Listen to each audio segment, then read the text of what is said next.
If your idea of worthy interactive entertainment is limited to a climactic conversation with a bored housewife on the other end of an 0891 number, and the only reason you've dribbled your lascivious inbred drool all over the cover of the latest incarnation of the Final Fantasy series is because you've got a pup tent vision that all it is filled with willing and boobalicious teenagers just begging for you to fulfill their wildest dreams, then maybe you should spend your hard-earned on a year subscription to ginormous Gash.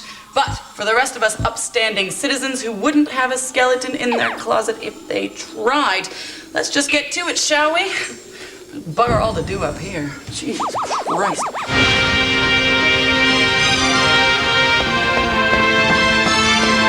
Yes, it's true, all you mint-sucking anoraks with your collars buttoned tight. Final Fantasy IX is about to incarnate on European shores. Ladies, kiss your boy toys goodbye. Take a nice, long holiday around April time if you want to hear anything other than talk of chocobos, incantations, and EXP for 3 whole months. This role-playing game series has had an extremely long and illustrious history in the short time that computer games have dominated the male psyche. However, only a few have actually made it out of Japan. Although this claims to be number 9, it's only the 5th as far as we're concerned.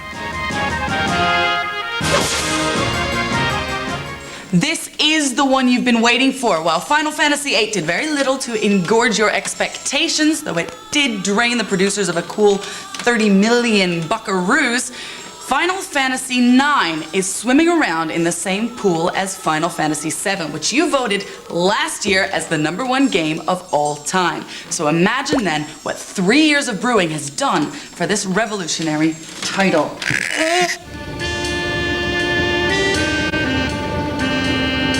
There's a big-eyed blonde dude named Zidane with no apparent footballing talent whatsoever.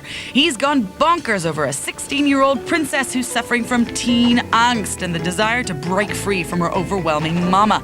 Luckily, Zid's been sent in with a band of trusty outlaws to kidnap her and take her elsewhere. A little bit life less ordinary, but set in barren Munchausen land. It is breathtaking. The cutscenes are seamless and seep unnoticed into the gameplay. The sheer quantity of art, which gave the series its edge in the first place, outdoes itself in this version.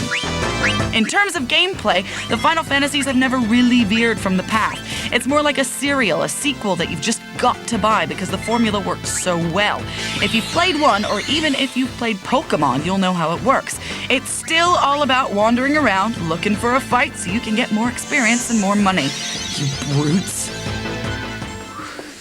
Of course, spellbinding, soap opera, and monsters prevail, and sometimes the situation calls for a little paranormal activity. Final Fantasy #9 is here to give you chills of satisfaction come April.